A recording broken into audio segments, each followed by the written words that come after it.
안녕하세요. 쉬어가는 타임으로 요거 한번 얘기해 볼게요. 오늘 문의가 참 많이 오네, 이런 것들이. 특히 이제 계약서에 관련해서 한 5분만 할게요. 계약서 작성에 관련해서 문의가 많이 와요. 특히 공인중개사분들 잘못하면 큰일 납니다. 어렵게 딴 중개사 자격증 취소될 수가 있어요. 그렇기 때문에 이 조항은 반드시 들어가야 됩니다. 어떤 조항이냐, 제가 오늘 제목을 매수자, 공인중개사, 필수시청이라고 했죠. 물론 웬만한 공인중개사를 아실라나? 아실 수도 있고 모를 수도 있겠죠. 근데 웬만한 공인중개사 안 쓸 거예요. 부동산 매매계약서 계약 시 이런 조항 반드시 넣어야 된다. 그리고 이제 제 교재를 판매하고 있으니까 필요하신 분은 말씀해 주십시오. 아마 2월이나 1월 말까지 판매를 할 거예요. 인원이 차면 더 이상 안 할 겁니다. 어떤 상담을 받았냐면, 제가 어제 오늘하고 2건의 상담을 받았어요. 그래서 이제 요런 조항, 이런 조항 반드시. 어떤 사례냐면, 자, 어떤 분이 한 건은 임야를 매매를 했어요. 그리고 한 분은 상가를 임차를 했어요. 근데 요 임야부터 얘기해 볼게요. 임야를 매매했던 목적이, 이분의 원래 속마음은, 매매를 했던 목적은, 그리고 또 공인중개사한테도 얘기했답니다. 그리고 매도인한테 얘기했고, 원래는 여기다가 이제 제가 캠핑장 강의를 많이 했잖아요. 캠핑장을, 또는 야영장, 똑같은 말이죠. 캠핑장하고 야영장을 하려고 여기다가 허가를 넣었대요. 아니 참, 매매를 했대요. 매매를 했대. 그런데 이 토지가 도로에 접하지도 않고, 그죠? 도로도 나 있지 않고, 어떤 불능인 거예요. 제가 검토해본 결과, 캠핑장이 불능이에요. 근데 어느 한 분은 제가 말씀드렸지만, 도로 가까이 다 있어가지고 공행용 산지 얘기했죠?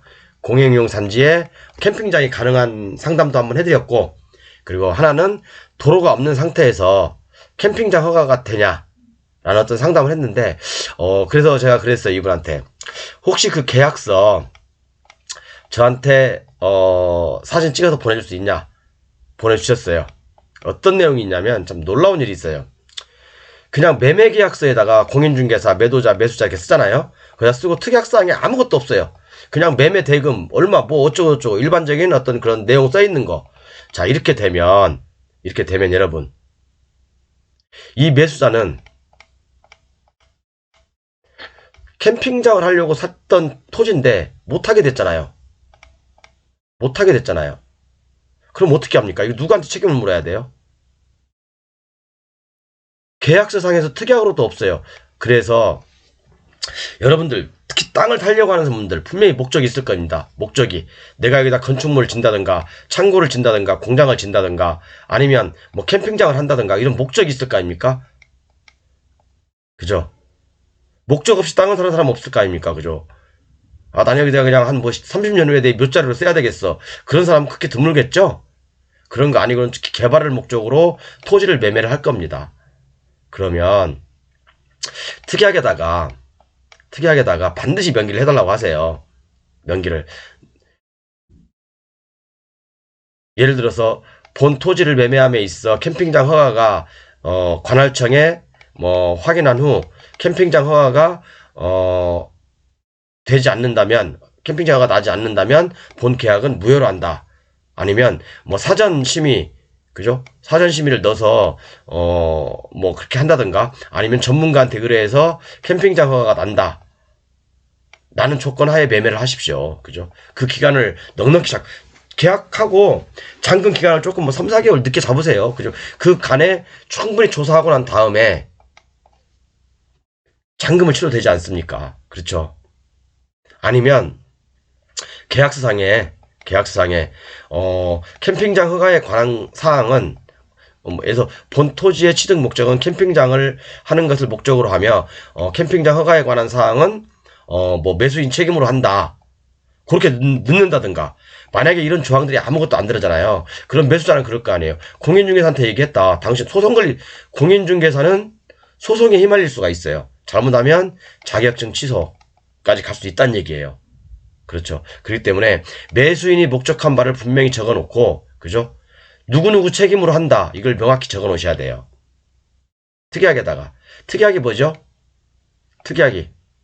특별히 정하는 약정이잖아요. 그죠? 어떤 부동문자보다 더 우선하는 게 특약이에요. 그죠? 서로 구두로만 왔다 갔다 했다? 이런 것은요, 어떻게 보면 매수자한테 절대적으로 불리할 수가 있어요. 그래서 우리 항상 공인중개사분들은 돈을 벌기보다는, 물론 버는 것도 중요하죠. 그렇지만 벌기 이전에 매수자가 그 땅을 사는 목적이 있을 거 아닙니까? 그죠? 그러면 뭐 캠핑장 허가에 관한 책임은, 관련된 어떤 사항은 매수자 책임으로 한다. 아니면 뭐 매월 며칠까 뭐 알아보기로 한다. 해서 안 되면 무효로 한다. 뭐 그런 조항을 넣어주는 것도 좋을 것 같아요. 무작정 그냥 토지 매매 대금 얼마 뭐 수수료 얼마 그렇게 계산하지 마시고요. 그리고 또 한 건 상담을 어제 받은 건데, 요것은 상가 임차인이에요. 상가 임차인. 상가 임차인이 여기다가, 그죠? 여기다가 이제 큰 갈비집을 하려고 한대요. 갈비집을 하려고 했던 사장님이 갈비집을 못하게 된 상황이 있어요. 갈비집을 못해요. 어떤 상황으로 인해서, 이제 정확히 말씀드리진 않겠지만, 어떤 상황으로 인해서 갈비집 여기가 허가가 안 나요. 허가가 안 나. 근데 계약금은 건너갔어. 그럼 이거 누가 책임질 거예요? 매도자가 책임질 겁니까? 공인중개사가 책임져야죠. 공인중개사가. 중간에서 공인중개사 죽어나는 겁니다. 그죠? 매도인은, 양도인은 안 돌려줘. 양수인은 계약금 돌려줘. 그런데 실질적으로 이런 경우는요, 대법원 판례가 있습니다. 매매 목적물에 대해서, 아니면 그 목적물에 대해서 임차 목적대로 사용하지 못하면 계약은 무효인 거예요. 그래서 우리가 공인중개사가 특히 특약을 낼 때 조심해야 될 게 뭐냐면, 이런 특약은 넣어주셔야 돼요. 임차인이 임차한 목적물의 목적은, 예를 들면 갈비집을 허가하는 것으로 한다. 또한 갈비집 허가가 나지 않을 경우 본 계약은 무효로 한다. 그런 내용을 넣어줘야 되는 게 맞아요. 안 그러면 서로 골치 아프다고, 서로 골치 아파요.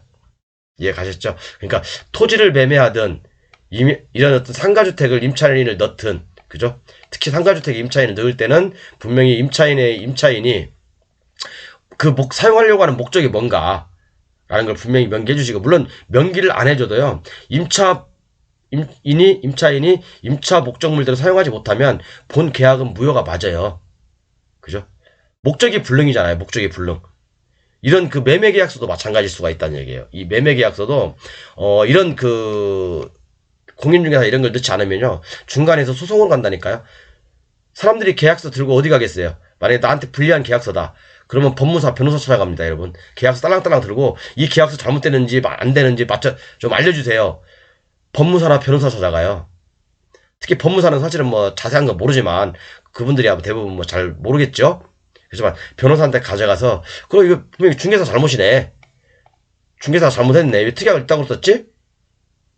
그렇게 얘기한다고요. 그래서 우리 그 공인중개사분들 특히 계약서 쓰실 때 임차인이 아니면 또 매수인이 그걸 사는 목적이 무엇인지, 또 임차하는 목적이 무엇인지 명확히 밝혀서 그런 그 해지기능까지 다 만들어 주는 게 좋을 것 같습니다. 안 그러면 뭐 예를 들어서 뭐 캠핑장, 야영장, 아니면 뭐 이제 그 창고의 허가에 관한 사항은 매수인 책임으로 한다. 매도인은 적극 협조한다. 뭐 적극 협조하기로 한다. 그것은 뭐 법적인 구속력이 없으니까. 그죠? 또 매수인들도 마찬가지예요. 적극 협조하기로 한다. 그런 문구는요, 법적인 효력이 없어요. 그렇기 때문에 명확한 것을 요구하십시오. 명확한 것을. 몇 월 며칠까지 허가에 관한 사항은 뭐 공인중개사가 알아주기로 한다. 아니면 뭐 전문가하고 뭐 어떻게 확인한 후에 잔금을 치르기로 한다. 뭐 그렇게 한다든가. 그러면 계약 확률이 떨어질 수 있겠죠. 그래서 공인중개사들이 잘 그런 얘기를 안 하는 겁니다. 결국에 피보는 것은 매수인하고, 잘못하면 공인중개사도 소송에 휘말릴 수 있다. 그래서 그 중간 적당한 지점을 찾아서 공인중개사분이 잘 조절하는 게 좋습니다. 특히 또 매수인도 내가 매수하는 목적이 뭔지 분명히 특약에다가 명시해달라고 하고요. 임차인도 마찬가지예요. 물론 법적으로 보호는 받지만 임차인도 내가 목적하는 바가 여기 뭐 갈비집이다, 뭐 예를 들어 중국집이다, 아니면 뭐 카페다, 그런 걸 명기해달라고 얘기를 하십시오. 감사합니다.